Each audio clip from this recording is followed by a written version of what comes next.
Chapter 7 The House by the Sea. "Oh, Anne-Marie," Ellen said with awe in her voice, "it is beautiful." Anne-Marie looked around and nodded her head in agreement. The house and the meadow that surrounded it were so much a part of her childhood, a part of her life, that she didn't often look at them with fresh eyes. But now she did, seeing Ellen's pleasure, and it was true. They were beautiful. The little red-roofed farmhouse was very old, its chimney crooked, and even the small shuttered windows tilted at angles. A bird's nest, wispy with straw, was half hidden in the corner where the roof met the wall above a bedroom window. Nearby, a gnarled tree was still speckled with a few apples, now long past ripe. Mama and Kirsty had gone inside, but Anne-Marie and Ellen ran across a high grass meadow through the late wildflowers. From nowhere, a gray kitten appeared and ran beside them, pouncing here and there upon imagined mice, pausing to lick its paws and then darting off again. It pretended to ignore the girls, but looked back often to be certain that they were still there, apparently pleased to have playmates. The meadow ended at the sea, and the gray water licked there at damp brown grass flattened by the wind and bordered by smooth, heavy stones. "I've never been this close to the sea," Ellen said. "Of course you have. You've been to the harbor in Copenhagen a million times." Ellen laughed. "I mean the real sea, the way it is here, open like this, a whole world of water." Anne-Marie shook her head in amazement. To live here in Denmark, a country surrounded by water, and never to have stood at its edge. "Your parents are really city people, aren't they?" Ellen nodded. "My mother is afraid of the ocean," she said, laughing. "She says it's too big for her and too cold." The girls sat on a rock and took off their shoes and socks. They tiptoed across the damp stones and let the water touch their feet. It was cold. They giggled and stepped back. Anne-Marie leaned down and picked up a brown leaf that floated back and forth with the movement of the water. "Look," she said, "this leaf may have come from a tree in Sweden. It could have blown from a tree into the sea and floated all the way across. See over there," she said, pointing. "See the land way across there? That's Sweden." We're on page 62. Ellen cupped one hand over her eyes and looked across the water at the misty shoreline that was another country. "It's not so very far," she said. "Maybe," Anne-Marie suggested. "Standing over there are two girls just our age, looking across and saying, 'That's Denmark.'" They squinted into the hazy distance as if they might see Swedish children standing there and looking back, but it was too far.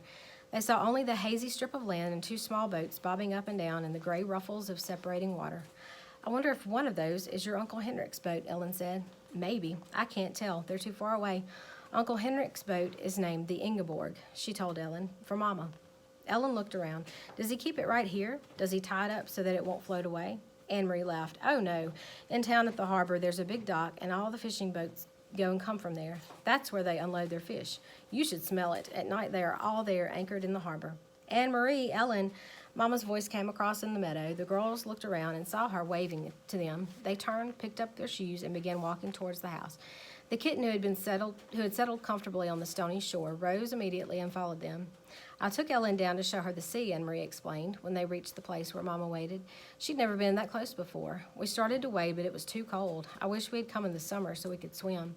"It's cold even then," Mama said. She looked around. "You didn't see anyone, did you? You didn't talk to anyone?"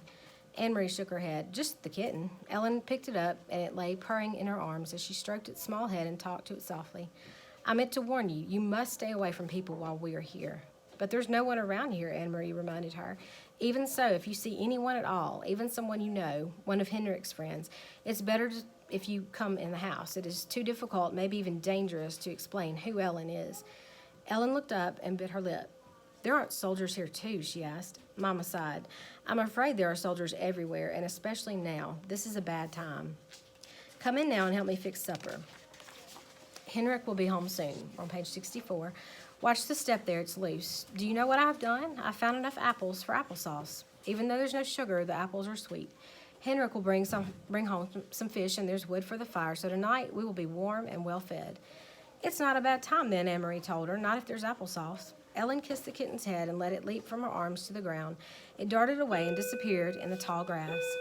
They followed Mama into the house. That night the girls dressed for bed in the small upstairs bedroom they were sharing, the same bedroom that had been Mama's when she was a little girl. Across the hall, Kirsty was already asleep in the wide bed that had once belonged to Anne-Marie's grandparents. Ellen touched her neck after she had put on Anne-Marie's flower-sprigged nightgown, which Mama had packed. "Where's my necklace?" she asked. "What did you do with it?" "I hid it in a safe place," Anne-Marie told her, "a very secret place where no one will ever find it, and I will keep it there for you until it's safe for you to wear it again." Ellen nodded. "Papa gave it to me when I was very small," she explained. She sat down on the edge of the old bed and ran her fingers along the handmade quilt that covered it. The flowers and birds, faded now, had been stitched onto the quilt by Anne Marie's great-grandmother many years before. I wish I knew where my parents were, Ellen said in a small voice as she outlined one of the applique birds with her finger. Anne Marie didn't have an answer for her. She patted Ellen's hand, and they sat together silently. Through the window, they could see a thin, round slice of moon appear through the clouds against the pale sky. The Scandinavian night was not very dark yet, though soon when the winter came, the night would not only be dark but very long, night skies beginning in the late afternoon and lasting through morning. From downstairs, they could hear Mama's voice and Uncle Henrik's talking, catching up on news. Mama missed her brother when she hadn't seen him for a while, Anne Marie knew. They were very close. Mama always teased him gently for not marrying. She asked him, laughing when they were together, whether he'd found a good wife yet, one who would keep his house tidier. Henrik teased back and told Mama that she should come to Gilliledge to live again so that he wouldn't have to do all the chores by himself.